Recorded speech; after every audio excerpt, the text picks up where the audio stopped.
Una figura storica del ciclismo veneto, un esempio di atleta e di uomo andato ben oltre la sua carriera agonistica, longeva a 51 anni, si era conclusa ad ottobre con la Veneto Classic.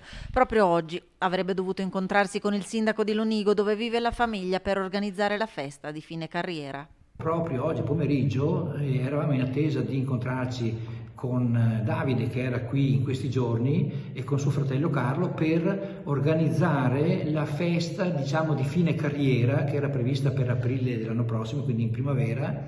E Davide voleva fare una biciclettata assieme ad altre associazioni, e poi soprattutto coinvolgendo anche i ragazzini, perché voleva trasmettere il suo amore per lo sport. Dovevamo organizzarla. Questa notizia ci lascia completamente sconvolti. E si susseguono i messaggi di cordoglio per la scomparsa del campione, dal governatore Luca Zaia, che ne ricorda il segno profondo lasciato in tutti gli appassionati di sport, segno del suo immenso amore per quella bicicletta con la quale ha scritto pagine indimenticabili del ciclismo internazionale, nazionale e veneto.